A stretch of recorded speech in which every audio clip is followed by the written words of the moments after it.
Hello everyone and welcome back to Hardy's Books. Today we have a very extra special treat for you. We have finished our read-along of Jonathan Strange Mr Norrell. It's been 8 weeks. 8 weeks. It's been a long old journey, and what we wanted to do to celebrate that is we wanted to invite some of our friends on who have been along the journey with us to discuss the book, to discuss what makes it so great, to go through, what their experiences were, and at some point, So we've got Andrew, we've got Mare, we've got Cams, we've got Rebecca. I'm going to let you introduce yourselves in a second. We may have Tim Burbage joining us at some point, depending on when he can be available. He's currently at a screening of Hocus Pocus. So yes. He might turn up in fancy dress. So basically, we're roughing it. We're doing it live. This is going to be slightly it's slightly weird and disjointed thing, but we're going to do our best. Okay, right. First of all, everyone needs to introduce themselves. First of all, we need to do the fair dues warning. Oh yes, fair dues warning. Fair dues warning, folks. If you have not read Jonathan Strange and Mr Norrell by Susanna Clarke, we are about to spoil the book for you. Yes. So do not come crying in the comments saying that we have given you all the spoilers. We're warning you now. That is what's going to happen. That's par for the course. That's par for the course. Cry me a river. Let me get out my tiny violin. We warned you. Yes, we did. Now, special guest, would you like to introduce yourself? We'll go around my screen clockwise. So we'll start with Mr. Andrew Watson. Yes, hello. My name is Andrew. I have a channel, Andrew Watson, where I talk about books. And I really enjoyed Jonathan Strange. Just getting that out there right at the start. It was a blast. Yes. Good. Excellent. Bro, and moving around, next is Mare at Lady Mare Reads. Oh, hi, I'm Mare. I have a YouTube channel and TikTok and Instagram, Lady Mare Reads, where I literally just scream about books and tell everybody go read it and that these books slaps balls. And Jonathan Strange definitely slapped balls. Good, great. Rebecca. Hi, I'm Rebecca. My channel is Reading with Rebecca Nicole. I mostly talk about fantasy books, but I'm trying to branch out a little bit. And I'm really glad for the read-along because it would have taken me years to read this book, and I really enjoyed it. This is one of those books where you need targets. Yeah, I don't think I would have finished it without the read-along either. You need targets until you get to Act 3, and then you don't need targets anymore. Yeah, accurate. Yeah. And then, last but by no means least, Cams. Hello, I'm Cams Campbell. I have a channel too. It's called Cams Campbell Reads because he does. I do. He does. And I also read Jonathan Strange. This was my second time reading it. First time was a joy. Second time was even better. Yes, absolutely. And I mean, this was also my second time rereading it, and second time reading it, first time rereading it. Sorry. And also, because Laura was listening to the audiobook for the last third, I basically listened to it 3 times total. So it was definitely, I think it really does hold up to a reread. It's one of those books that you can find more and more and more every time you get back into it. But we have an agenda. Yes. And we have a time limit. A time limit and an agenda. So let's get down to it. Okay. Laura, would you like to kick us off? So, basic format, we're going to go through characters, world building, story and themes. We're not going to, stick really rigidly to any agenda. So we'll kind of follow the conversation where it goes. I will try and keep us vaguely on track. But I'm not going to be like Miss Trunchbull. I'm not going to be like...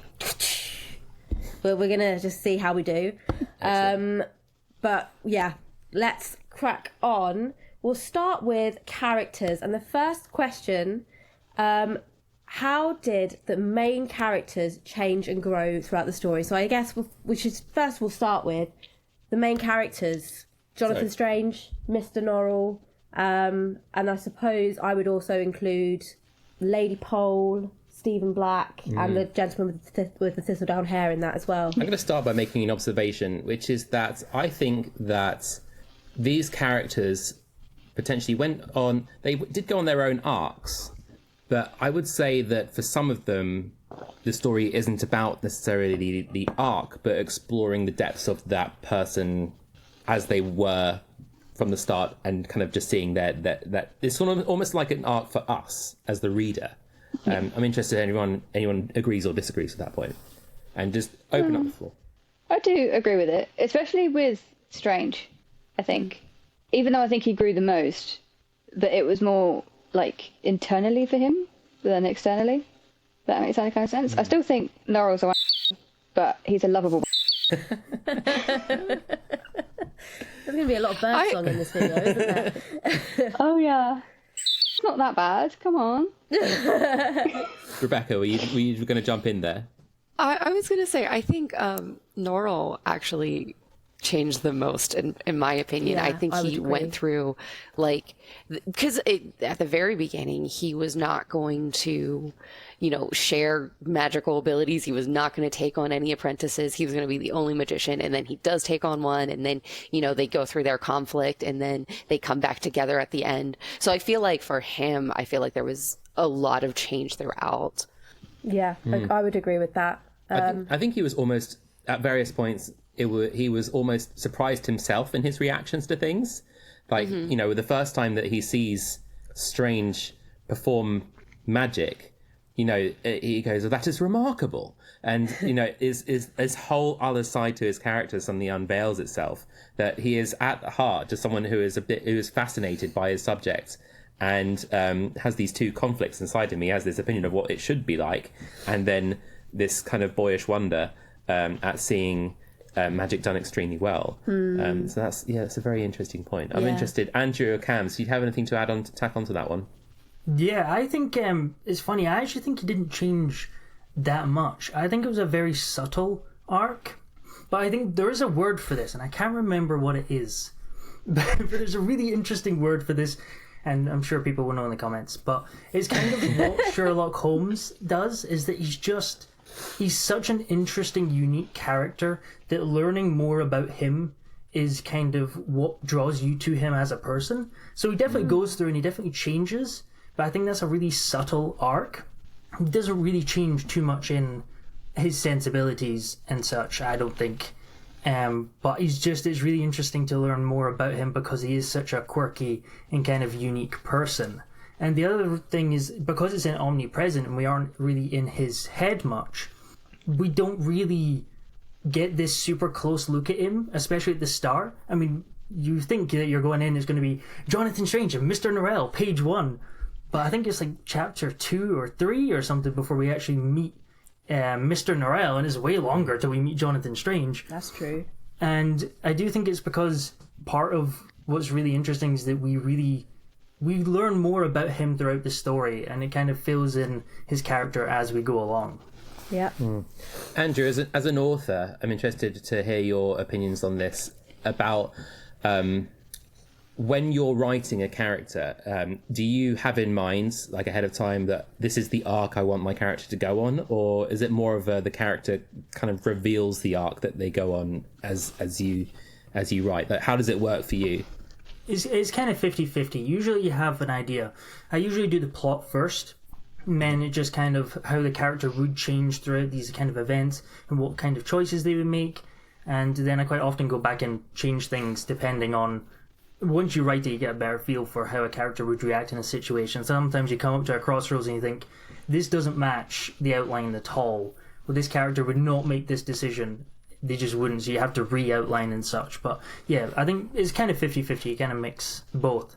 But I think Jonathan Strange and Mr Norrell, what's quite interesting is Susanna Clarke, the way she wrote it, I remember saying in our talk in London, is that it was very much chronological and throughout. So I do think that it's just followed on as her. Like, I don't think she necessarily planned a huge arc for him, and he definitely changed and made certain decisions that he wouldn't at the start, just because of the narrative and the way that he changed through meeting different people. But I thought it was really interesting just to see that sort of development of him and learning more about him. You kind of feel like you're learning more about him at the same time as Susanna Clarke is in a lot of ways, which I thought was really cool. Yeah, that is cool. Cams, did you have anything to add? Yeah, I think the difference between the two characters is that Norrell to me seems like an opportunist. Things fall into his lap, like at the beginning when he's given the opportunity to bring back Lady Pole. he wasn't planning to do that. It just kind of fell onto his lap, and his goal obviously was to make magic respectable, and he's been studying magic all his life, so he has an arc, he has a goal, whereas Jonathan Strange has the magicianship just fall into his lap. He was never planning to be a magician. So we get to see how these two characters intertwine and how they develop on their own lines as well. And once they come together, it starts to get really interesting, because you then get the clash, because Jonathan Strange wants to bring back the unrespectable magic, because he doesn't know what he's doing. He's not an academic, whereas Norrell's an academic and he's been studying. He wants it to be respectable, and he's against the whole idea of the Raven King coming back, and that can't possibly happen. And people like Vinculus, the old magicians on the streets behind the yellow curtains, that needs to go. We can't have that anymore. And I think, we're spoiling the book here anyway, so it's fine. As they get towards the end, I think Norrell does start to chill out a little bit with that sort of rigid line of black magic is bad, but not enough. He doesn't. He's not flexible enough. Whereas Jonathan Strange, he does kind of give up on his ideas after Arabella dies. Spoilers, sorry folks, chapter 44. So they kind of intertwine and weave in and out all the way through, which I find absolutely fascinating. I think that you hit on something really interesting there, which is that I think Mr. Norrell is a character who has incredible inertia that it requires on an outside force for him to act like. And in Act 1, the outside force is Christopher Drawlight. In fact, it's interesting. If you watch the TV show, the outside force is very much Tildamas. We're discovering watching the TV show, which I'm still have complex feelings about. But Tildamas is kind of the guy. He's almost the puppet master, behind the scenes. Not behind the scenes, very much front and center, telling Norrell, "You need to do this, you need to do that," blah blah blah. And then we get Drawlight, who then kind of careens into the story like a Exocet missile and knocks Norrell wildly off course. And I note that Norrell basically doesn't really seem to want to do much until he interacts with other characters pushing their will onto him, and that's actually sort of our second question there. Yeah, we've already mentioned Vinculus, Drawlight, Tildamas. How do we feel like these secondary characters impact or influence the main characters in the story? Yeah, and is there any are there any kind of really good examples that you can think of, like those characters coming in and really turning things upside down, or any favourite secondary character moments as they impact Jonathan Strange Mr Norrell? With Drawlight, and then I'm going to butcher this, Lascales? What is it? Well, we've always called him the Cells. Yeah, but then Susanna Clarke gets up on the stage and she calls him Lassels. Like tassels, and we're thinking, what? No, sorry, Susanna Clarke, he wrote your book, but you're wrong. Don't mouth off me.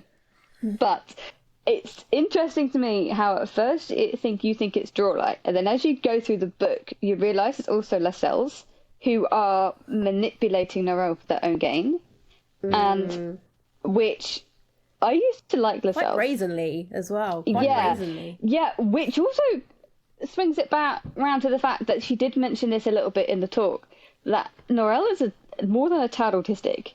Because rigidness and then being blind as well for people manipulating them and just taking people at face value is a very good thing, because I do that a lot. For the benefit of people watching this that don't know, Mare, you are autistic, and it's autistic as will come. Yeah, I'm basically Sheldon Cooper. Sheldon Cooper and me are so close to each other. Literally. But you recognise a lot of yourself in. Do you recognise a lot of yourself in Norrell? Yes and no. I recognise part of being that's not rigid. A very pleasing comparison. No, that's what I'm thinking. Yeah. That's kind of what I mean. It's because again there's also going to be difference between male and female autism as well. So I recognise parts of it in the rigidness, in how things have got to be, in how he acts, and how secretive he is as well. Because he's very much like, yeah, but that's not how it's done, without realizing there are multiple ways you can do the same thing. That makes that kind of, like, do you understand that? So on that side of it, I do. On him, completely, do not tell me he did not know what he did to Lady Pole and then did nothing and knew what was going, like, that side of it. I was like, you know, and you just don't want to own up to knowing that you did that, like that secretive side of it. But there are definitely traits throughout that I can kind of think, yeah, you could be, which is interesting, you know. And I kind of love it because we need more autistic people in fiction. Absolutely, yeah. Well, you're setting that right now, Mare, aren't you? You're writing a book with an autistic POV character. The magic system's based around it. Well, that's true, absolutely. Yeah. There's so many people in my book that are neurodivergent, and that, have I gone too close to the sun first time? Maybe. It's hard, but it's coming. I'm definitely doing it. Well, we're very much looking forward to it. Absolutely. Laura, you just going to guide the conversation back to the sorry, I derailed that. That's all right, no problem. So just bringing it slightly, guiding us back to where we were. Secondary characters and their impact on the main characters. Does anybody else have anything that they wanted to add on Drawlight, on Nacelles, on Vinculus, on Stephen Black? Anyone we haven't thought about? The gentleman with the thistledown hair. Oh gosh, yeah. I think Arabella had a lot of impact on Arabella. Jonathan Strange. Yeah. And in some ways she had more impact once she died. Which we hate. Yeah. We were having this discussion as like, is this a case of fridging? But actually, I don't think it quite is. No, I don't think it is. I don't think it is, especially, we're spoiling the book. She comes back, you know? Yeah. And like Jonathan Strange realizing that she's still alive and their interactions. Oh my gosh, whenever he went to Lost Hope and like saw her at the dance, I was like screaming the whole time at that point. You have no idea. I was literally in tears. I was sending Mare like demented voice notes. We were both doing it because, like, it was so obvious leading up to that point, and he was just so blind. So we were away with Ross's parents as well, and I was like on my best behaviour, trying to act as normal as possible, and had to go to like a quiet room and be like, "Oh my god!" Screaming to a pillow. Yeah. You know it's a good moment when you remember what chapter it's in. I mean, Cam's earlier going, chapter 44, I remember it. Chapter 55 too. Yeah. Yeah. Right, okay. Are there any characters that you wish you could give advice to? Well, yes, if you were going to be one of those secondary characters, you know, running into Jonathan Strange or Mr Norrell at full pelt with your advice, you know. Who would you like to give some advice to, and what would your advice be? Weirdly enough, I'd give advice to Jonathan Strange, and I'd tell him to not be a blind idiot and open his eyes to his wife. Even when she was alive. Like, I know he loved her, but there were instances where I was kind of like, you're ignoring your wife. Like, she's still there. Honey, where did you get that black gown? Yes. I was. How do you not see that? Like, I was fully ready to like launch my, because I was listening to the audiobook. I was ready to launch my phone out the window. Literally, I almost threw the book across the room. And bearing in mind, guys, I have the hardback illustrated editions. It's heavy as and I was like, am I gonna launch this?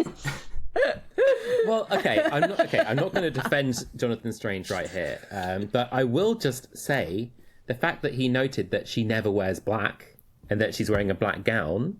I mean, you know, like, yeah, okay, but it's a very surface level, but he said she doesn't wear black because I don't like it on her. Oh, yeah, That's not me. my God. But also, she's just been in the wilderness, right? They thought they'd lost her. She comes back in this black gown, and that's the comment you leave. Not, oh, are you okay? Why did you go walking? What do you need? Do you want a blanket? I'll be... That's the comment you leave. That sounds something just like my dad would do, and it's, Yeah, it's awful. It's awful, but from a making a character interesting perspective, it is. Oh, interesting in reading about it. I loved it. But in real life, no. It's coming from a man who doesn't know if his wife was in bed when he woke up, okay? Oh my god! How do you not know? I think I ranted about that for like ages in my reel. I mean, sorry, Kaz. I know that you're I count you as a very wise person. I'm wondering if you have any thoughts about to any of these characters at any point. I think my favourite side character would be Vinculus.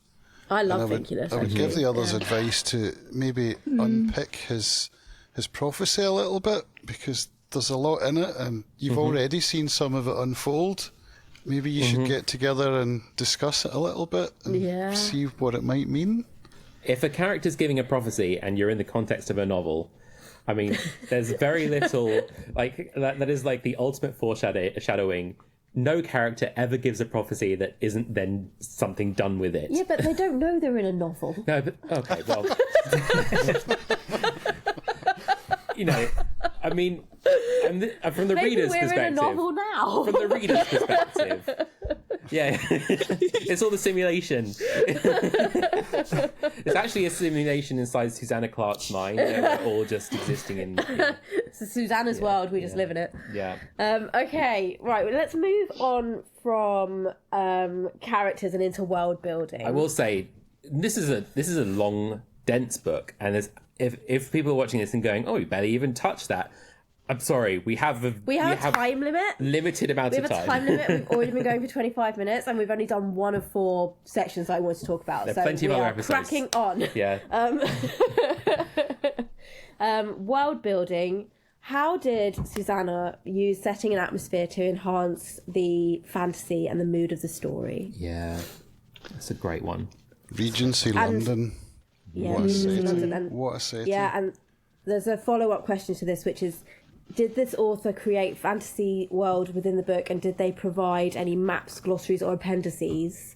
I don't know if any of you read my notes, but I wrote in red footnotes. Yes. I saw that. I did. Absolutely massive. Some of the footnotes I really enjoyed. Some of them I was like, this is going on for how many pages? Like, some of it I didn't. I was a bit like, okay. But some of it I think added to the world, especially when you go on. Especially as well, because it kind of does. It spoiled it for me, because I kind of predicted Jonathan Strange wasn't going to survive, even though they kind of do and don't. Because on the footnotes there was from I don't know, the life of Jonathan Strange or something by such and such. That came up quite a bit, and that was only John Secundus. Yeah, that was it, and that by was John Secundus. titled 1817. So I was like, well. 1816, obviously, Jonathan Strange is just not going to be around, so I kind of predicted. But I did like that, though, especially like the. There was also a footnote in which they mention Secundus's surviving papers. So I was like, oh my god, what happens to Secundus? Turns out nothing. Nothing. Yeah, there was a red herring. Yeah. That's interesting, though. The footnotes, I think, what we learned at that talk with Susanna Clarke was that she actually, she wrote those footnotes fully expecting the editor to strip them out when it came time to publishing, and so she just didn't. That's why I think those footnotes feel so unedited in comparison, because it's they are essentially for her own enjoyment, for her own benefit, and the publisher was like, let's keep them in. So from a world building perspective, I mean, there's nothing better. You're basically getting the author's notes. Yeah. But. Usually it would be at the appendices at the back. Yeah. From a pacing perspective. Lord of the I'm Rings. just going to go back. Yeah. I'm just going to go back to Cam's. You were mentioning Regency London. Yes. I'm sorry I spoke over you. No, it's fine. I found it to be a very rich setting, not only in the portrayal of London, but also in the language that was used and the spellings that were used throughout. I mean, for those who had the audiobook, you might not have seen the spellings, but it was written with the kind of spellings that Jane Austen would have used. And I found There were a couple of words I had to Google because I thought I knew what they were, but we spell them differently now. So that's with that. And that added to the... CHUSE. Yeah, that was it. and that just added to the whole atmosphere, I think. It made it feel real. It was as if you were reading a Dickens novel. Yeah. And as if That's magic what's- could actually exist. You know, it felt like that.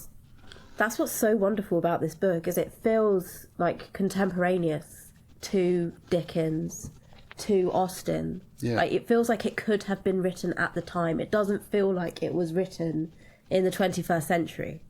It could have been written in like 1890. And the what people think when they think old book, they think incredibly flowery language. They think, very kind of, lots and lots of adjectives and very dense word. But that's not what it is. There's actually it's very simple.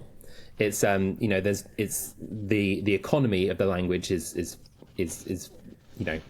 very economical. Yeah. Anyway, I'm not. I found it very comforting in how it was written.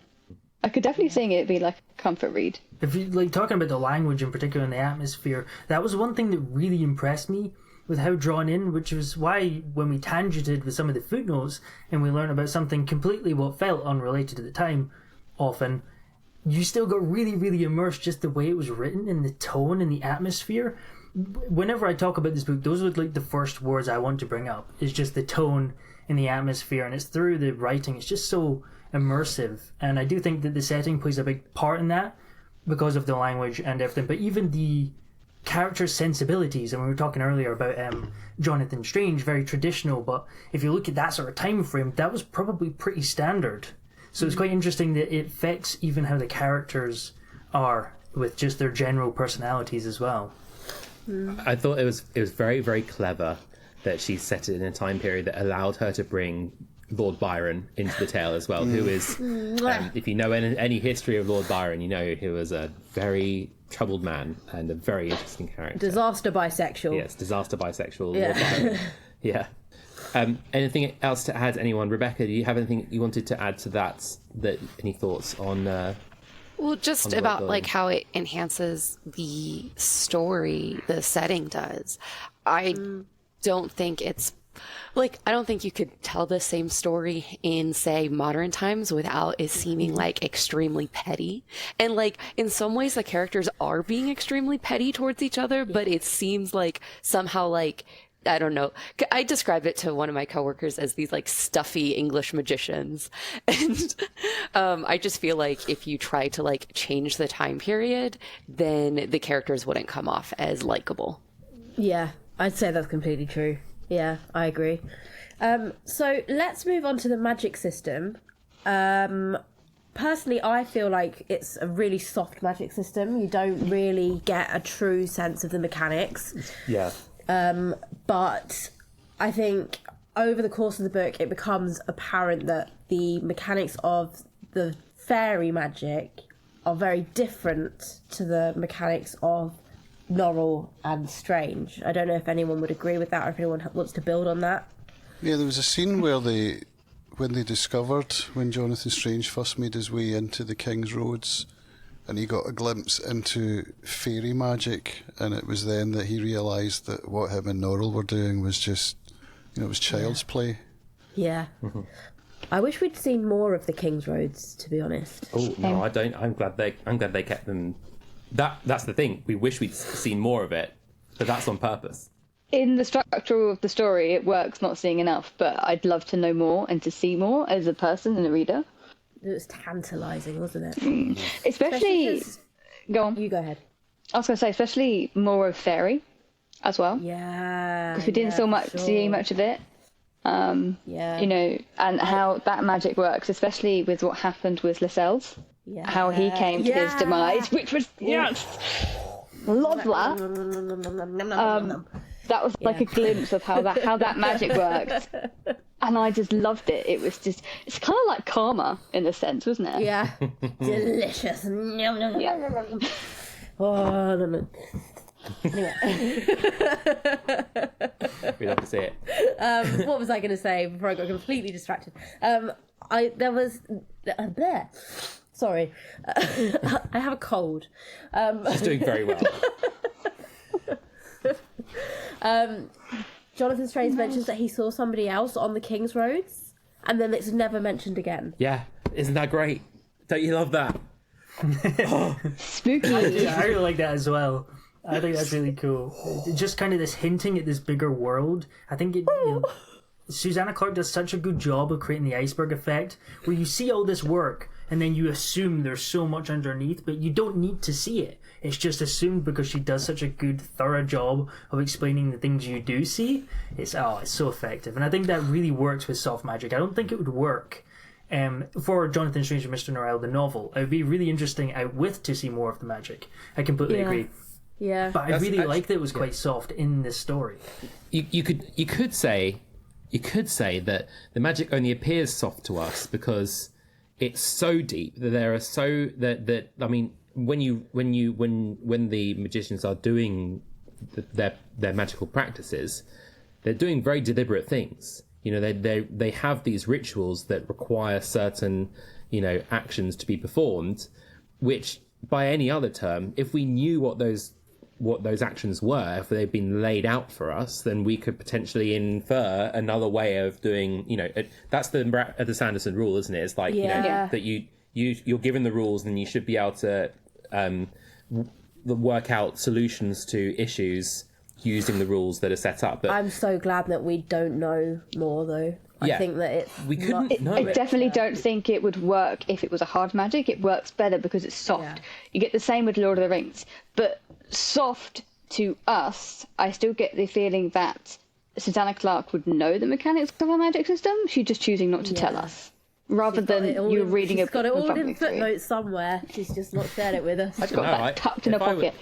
If I was Susanna Clarke, I don't think I would. I think as I was writing it, I'd be much more kind of I would through compose it. So just come up with something on the fly. Probably what I meant was it comes across like that. Yes. Rather exactly. than the author's fumbling through with the magic system. Oh, it can now do this. It can do this. So yeah. Okay, well let's just move on to the other races and creatures in the book, and the main one being the faeries. We meet a few fairies at Lost Hope, but let's talk about the gentleman with the thistledown hair. Yes. Who wants to kick us off with talking about the gentleman? I want to hear what Rebecca thinks of the gentleman. I kind of feel I think some of yeah. Oh my gosh, what a character. As far as even whenever we were talking about side characters, I feel like there's so many you could name because there's so many side characters in this. But yeah, I think one of the questions that I looked through was what's a lesson from this story? I think the lesson is don't summon fairies. Yeah, 100%. Mm-hmm. Just don't. Don't go with that. Leave it alone. Many a D&D campaign could have been shortened by that rule. That's so true. Yeah, I find it so interesting as well. It's kind of I feel like it's left slightly unclear as to quite why the gentleman with the thistledown hair is the only fairy protagonist. What do people think? Do we think that the gentleman with the thistledown hair has become essentially the one fairy, that he has kind of somehow become the most prominent and therefore only powerful fairy in existence, and therefore he is able to, because every time that that a fairy is summoned, when Norrell summons a fairy, when Jonathan Strange summons a fairy, it's him both times. I don't know. I think it's just his shift. He's he's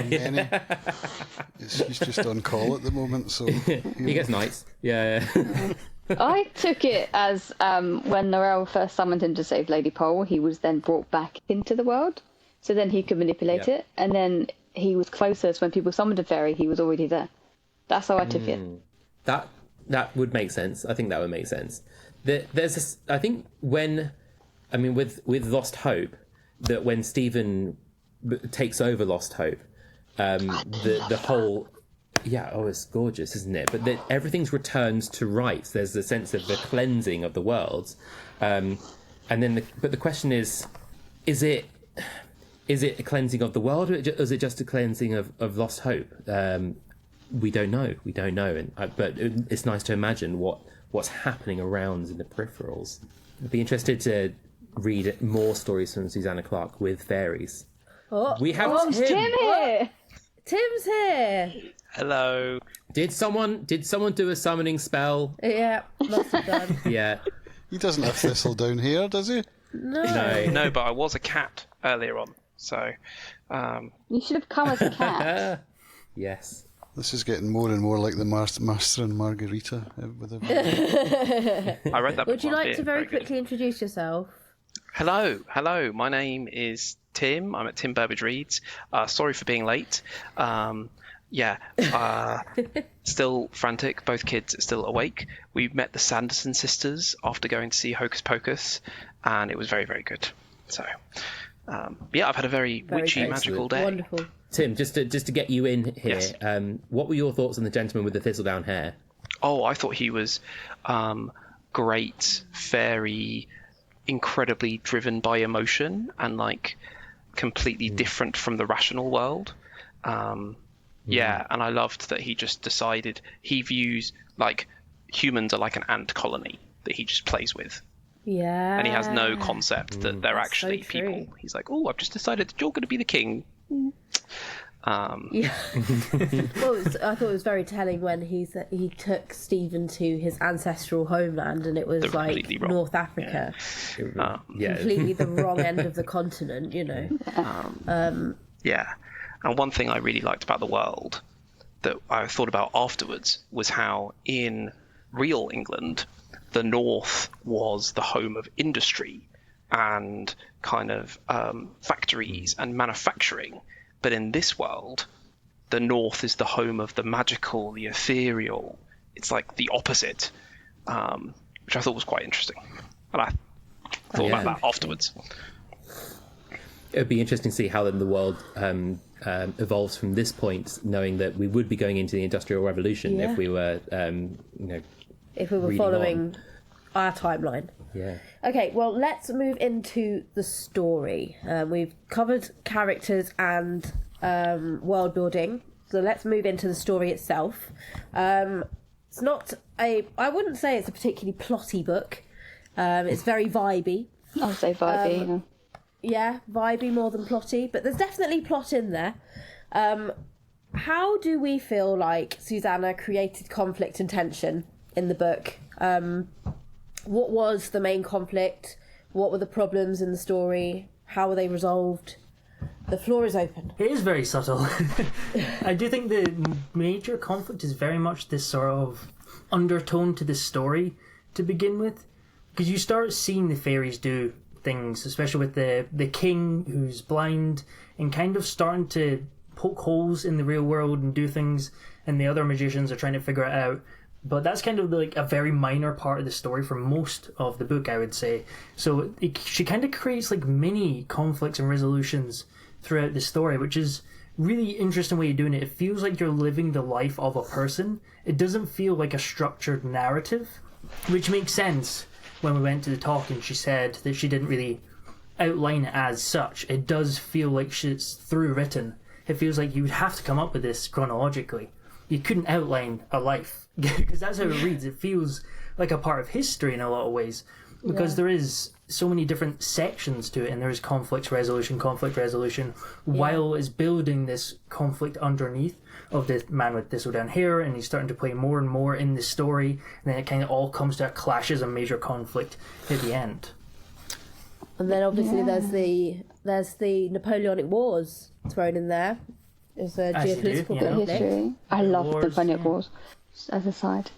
I would say that I think that the Napoleonic War, despite it being the largest conflict in the story, is probably the least important narrative conflict in the story, in that it propels Strange into actions, but it doesn't necessarily touch on the core conflict between Strange and Norrell, or maybe the conflict is actually between Strange and the gentleman with the thistledown hair. But it kind of it helps Strange grow, but it doesn't ever become what the story's about.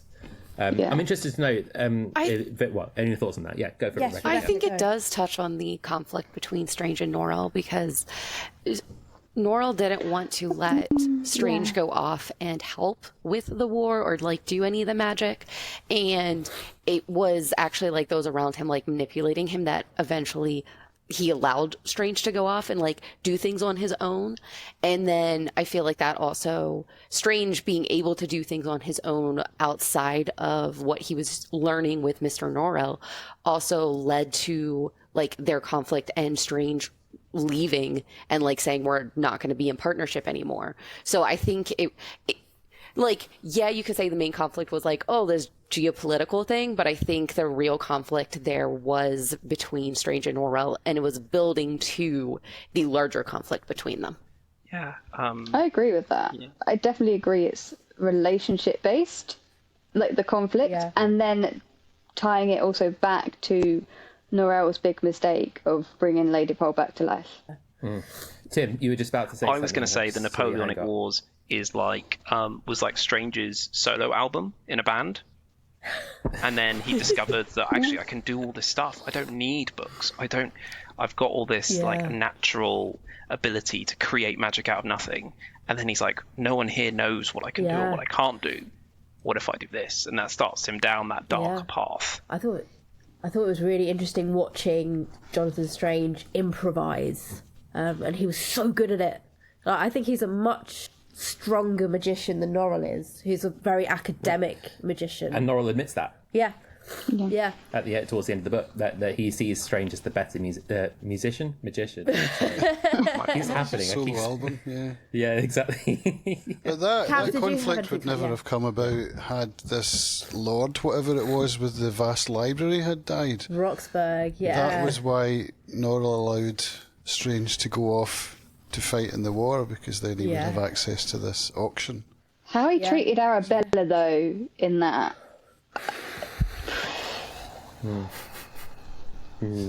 But it was delicious, wasn't it? It was delicious, but also...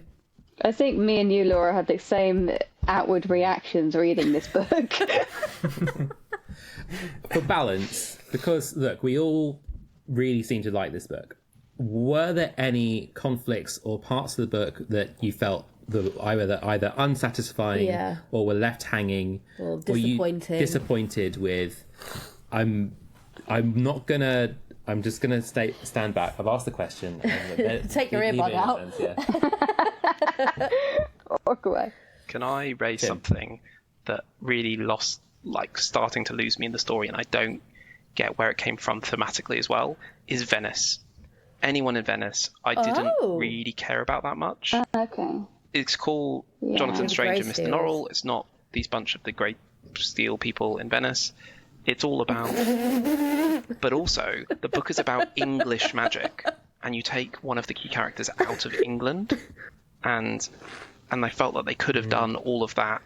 Like, they didn't need to live in Venice. They could have... In Norwich. Yeah. The East. You know, they could have done it in Stoke if they wanted canals. There was a scene at the beginning when Lady Pole was looking at a painting on the wall of Venice, and when Venice was raised, she said... Someone said, oh, doesn't that look lovely? And she said, oh no, it's horrible, you'd hate it too if you'd been up and down these dark alleyways. But then that's never... alluded to, how Lady Pole was ever in Venice. Never gets mentioned again. Yeah. I think that was in reference to her being forced to do processions through Lost Hope, though, wasn't it? That's how I took Lost it. Hope isn't in Venice, is it? True. I don't think it is. Yeah, I get... So, I understand your point there, Tim. I think, the first time I read it, I was thinking... what on earth is this all about? Who are these guys? I think the second time, the fact that I knew where it was going helped me kind of not worry about the fact that it was switching POV to these Greysteel folk for a while. Because I knew why they were there, for the story to develop. But yes, maybe she could have handled that transition better. Could have perhaps introduced the Greysteels earlier in the story so we care about them. When they come up. I was just like, what are you doing flirting with this random girl? Why are you not going to find Arabella? Laura, don't hit the table. Don't hit the table, Laura. Sorry. But the cat lady was in Venice, wasn't she? Yeah, that's another true. thing. That chapter was, why was it there? But then the next chapter, you were like, that's why it was there. That was weird. You know? It was like a little glimpse into my future. So don't put a chapter break there, Susanna. Let it run on, maybe. That was my bad. I shouldn't have put the break there. I just read on. I wasn't even following your schedule. Yes, we know, We know, Mayor. I started late and they finished it before anybody else. Total disregard for the scheduling gods. Anyway. So there are lots of shocks, twists and turns and everything in this story. What were the moments for you that, I mean, we've already touched on chapter 44. Does anyone want to talk about chapter 44 or any other moment that kind of made you kind of put the book down and go, Mine was a smaller moment. It was with Childemas and Norrell towards the end of the story, and they had an argument of some kind. I can't remember what they were arguing over, but they were arguing over something, and this was when you start to get them splintering apart. And Norrell doesn't even say it, but he starts to say it, and even, I think you jump into Childemas's head, and you kind of get this line, and I can't remember exactly the phrasing, but it's something like, "You're just a," and he was going to finish it and just say, "You're just my servant," or whatever. And just, I was like, come on, man. Just look back at the story. He's pretty much, like, from the start of the story, I always assumed they were friends out with work. And I know Norrell struggles with friends. Lovers. But, yeah. no, that's Jonathan Secundus. You see this relationship, and you see how much Childemas does for Norrell. And that line, and even Childemas's reaction to it, that just, I was like, Norrell. Norrell, man. Or Norrell, sorry. No, it's not as far as we're concerned. I got it right. But touching on Childemas and Norrell, like the fact that he just sent Childemas away, when Lasse's whatever sliced his face. Yeah. Yeah, no That loyalty. moment made me go, what the Matt took a bullet. Exactly. In the most literal sense. I was so mad at that scene because I was like, I felt like Childemas was more helpful to Mr. Norrell. I think, like, in some ways he was also, you know, like, manipulating him or whatever, but it was so obvious that Lascelles was, like, manipulating Norrell. And then Childemas is the one that he dismisses. And I was just like, of the two of them, are you serious right now? I could not. Like, as the author, that's the choice to make, isn't it? Childemas is his ride or die. Yeah. Come on, he literally took a bullet for him. Yeah. I just, while it's just a very small tangent, is I just talking about the Norrell thing. The TV show does this really well. Like the main, so he's called, his name is pronounced Norrell on the TV show, but then Drawlight Mr. Norrell goes Norrell, which works very well. I like that.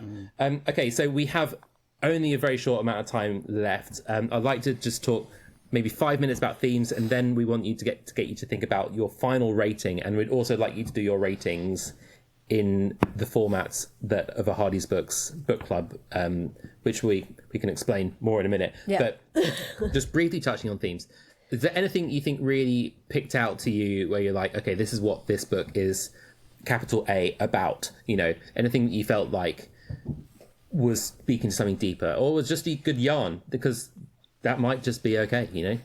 I've got a section here that I've highlighted, which is when Childemas has the sky speaking to him.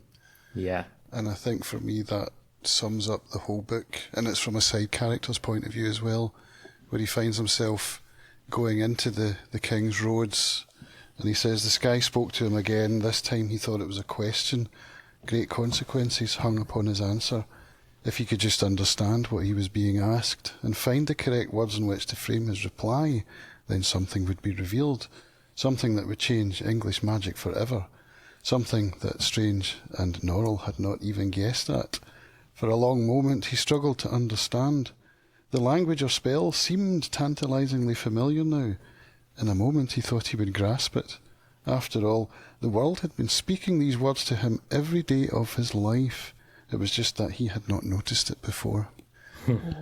And it made me think of, you know, when you have dreams, when you have hidden rooms in your house that had always been there and you just hadn't noticed.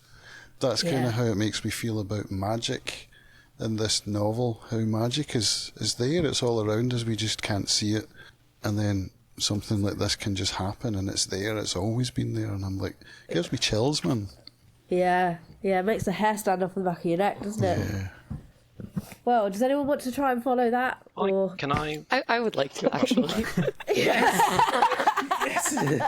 I don't think this is, I'm going to say the capital A, what the book is about, but it was something that I was thinking about, particularly once we see like Arabella in Lost Hope and these people at the ball. It's literally called Lost Hope, and there was a line in chapter 55 where they were talking, and I put it in the Discord. I was like, I feel like this, I know they're talking about like these people, you could say the curse on them, the enchantment on them, but I feel like it could also be talking about depression. And then I was just thinking about, like, I think the whole allegory, like, I think you can make an allegory of Lost Hope and this enchantment as like an allegory for depression. 100%. Nice. Hard agree. The way the magic has disappeared from the world, and that it requires these. It's like it's kind of I can empathise with that, like 100%. the way that it feels like magic is leaking. As a person with depression, yes, I hard agree. Yeah. Same. I feel like there's so many things in the story that you could pick up. Like, it's maybe not, I'm going to say the capital A what the book's about, but there are like strong themes like that throughout. No, 100% agreed.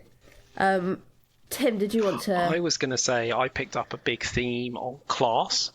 That bit you read where it was like magic is everywhere. Yeah, but gentlemen with a capital G have taken control of it and own it. And then Norrell even takes it away from them. Like, I have the books, I have the right, you are not even allowed to practice magic. It's about control. And then you have Jonathan Strange, who is also a gentleman with a capital G, but a bit more maverick. And then at the end, you have women magicians. Oh my goodness. You know, and these ordinary people. And you have probably the most, you know, Vinculus is one of the most powerful magicians. And he's common as, you know, and Childermas, I think Childermas is like the best character in it. He's my favourite character. Absolutely. The bit with him and the tarot cards and Vinculus is my favourite scene. Yeah. And the idea of now Norrell and Strange are trapped in their fiefdom of gentleman magic with a capital G, while the rest of English magic is returning from the Raven King, who was common as, doesn't even have a name.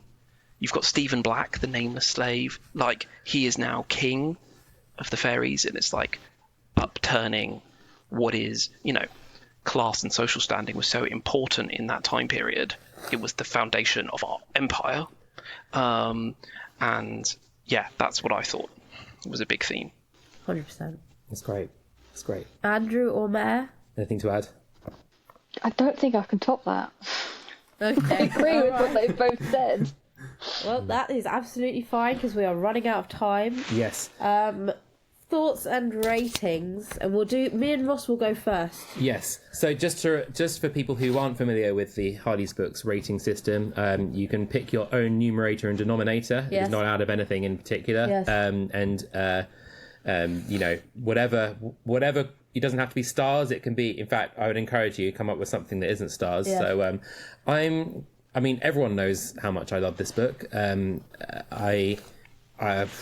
mean, how could I do it justice? And the only way to do it justice is to divide by 0. So my rating is going to be 1 little finger in a small box out of 0, so that it is my rating is infinity. I love this book so intensely. I cannot put it into words. Okay. How many books are in Mr Norrell's library at Hertford Abbey? Thousands. How many thousands? I would say, judging by the TV show and the size of that room, I'd say there's a good 5,000 books. Okay, so if I do it out of 5,000, I'll give this book 4,850 books out of 5,000 books at Hertford Abbey. Okay, very good. Excellent. Has anyone got one primed and ready to go? I'll go. I would give it 9.5 ladies' fingers out of 10. Oh, very good. The other half of the fingers in Venice. Sorry. Yeah. Fair enough. But it was really, really good. Anybody else? I was going to say probably 9.75 tarot cards out of 10.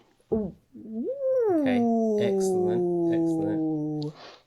And are they all of the Raven King? Yes, they've all turned over onto the Raven King. Yeah. Yes, of course. Andrew? I can't think of anything smart and funny. I'm sitting here going, come on, you could do something. Shall we come back to you? Yeah, sure. Rebecca? I'm going to give it 9 Dances and Lost Hope out of 10. Ooh, very nice. Cams? I'm going to give it all of the Lost Hope because it helped me to find it. Oh. So now the book gets all of that. All of the So heart? sweet. Oh, that is so sweet, Cams. I love your interpretation of our rating system. Which is just batch. Technically not a numerator nor a denominator. But we'll let it slide. And Andrew, have you come up with something funny and smart? Not really, no. But I'll give it 9 dead Arabellas out of 10 alive ones. That's a positive rating. Maybe I should have done it the other way to be positive. It's a choice. Maybe it should have been 9 alive out of 10. No, that doesn't work. It has to be the other way. Yeah, sorry. Dark. It has to be the other way. That one living Arabella's happy you didn't love the book too much. I know. Okay, and we are just about bang on time. Yeah. So all it remains for us to do is say thank you so much, everyone, for watching. Everybody here on this call has their own channels. We will put all the links in the description below. Like and subscribe if you've enjoyed this. I hope that you have enjoyed Jonathan Strange Mr Norrell if you took part in our read along. If you enjoyed it and you would like to do a read along like this with another book of ours, or potentially Let us know. I know that Tim, who is on this call as well, is going to be doing one. Would you like to? Is that a hero? Hero Born. Hero Born, the yes, first book Gignon. in the Legend of the Condor Hero series. I'm seriously considering joining that because I yes. do really So am I. like that. So good. And he could I outsold, just- the author has sold as many books Cams, as yes. J.R.R. Tolkien, but just in Asia. Ooh. Really? Oh. Cams, yes. I was just going to say, on behalf of all of us here and everyone else who read the book, we thank you, Ross and Laura, for running this. The way in which you've run it has been impeccable. The way that you've put out those milestone videos, they were so good, especially the Cornwall one with the tractor. That had me laughing. I was working on a yard. All I hear is Laura, tractor! I'm like, what? That's one right there. So yeah, big thank you to you both for running this, and I look forward to the next one. Well, I thanks so much. definitely don't think I'd have picked it up if it wasn't for you two. Considering it was like my late grandma's copy, I was so scared of not liking it. So I was like, I'll just have it on the shelf. Oh, thanks, guys. Thank that you means so a much. lot. It does mean a lot. Okay, well, we'll wrap up because I know Rebecca has to go to work because she lives in a crazy time zone. So yeah, like and subscribe to all of these lovely folks, and we'll see you next time. Bye. Bye.